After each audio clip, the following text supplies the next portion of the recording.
Hello guys, flex ko lang yung mga bagong collection ko. Yan,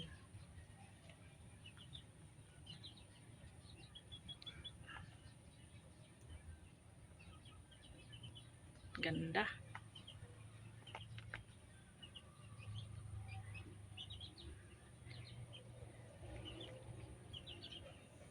Ito, sabi ni seller, ano siya, si red apple. Yan. Ito si pink jelly. Tapos ito daw si red elegance. Ayan, ganda. Ito si Katrina, pink Katrina. Ito guys, di ko pa alam po anong ID niya. Tapos ito si super white. Ito same lang siya nito. Ayan, yung newest collection ko guys, ito. Ganda.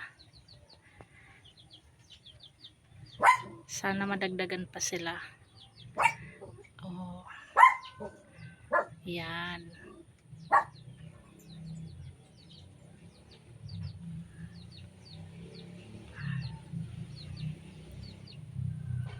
So dito muna guys magtatapos ang aking video. Pinlax ko lang muna sila para makita nyo. Yan, hindi sila nakakasawang tinan guys, oh, di ba? Ayan. Lalo to si ano, ang tingkad-tingkad, oh.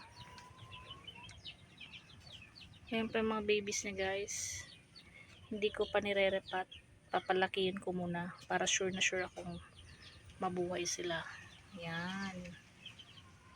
Ang ganda ng pagka-pink niya. Ano, pink jelly. Akala mo same lang sila. Tingnan niyo si pink jelly. Tapos si pink Katrina. Pink Katrina. Parang kung baga malaking bulas siya. Na aglonema. Si jelly. Ano lang. Cute size. Ayan. Si big apple. Pero nakikita ko lumalaki pa yan guys.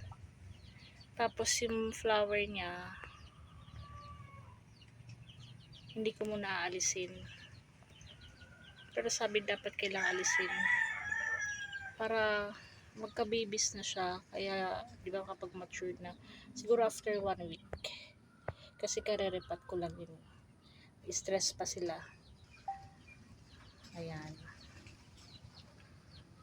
Ganda guys, oh. Nakaka-relax. Nakakatulala silang tingnan. Ayun, may na-damage lang. Pero pagbili ko dati na yan guys eh. Kaya ayan. Tapos ito, hindi pa naman to dry. Ang ilalim yan basa pa. Kaya hindi ko pa yan inidiligan. Ayan din. Mga siguro after 3 days, diligan ko ng konti. Kasi ayaw nila na matubig guys. Kaya ayan. Marurutrat sila. Prone sila sa rutrat. Ayan, ganda. Hopefully makapadami ako guys para makapagbenta na rin. Ayan.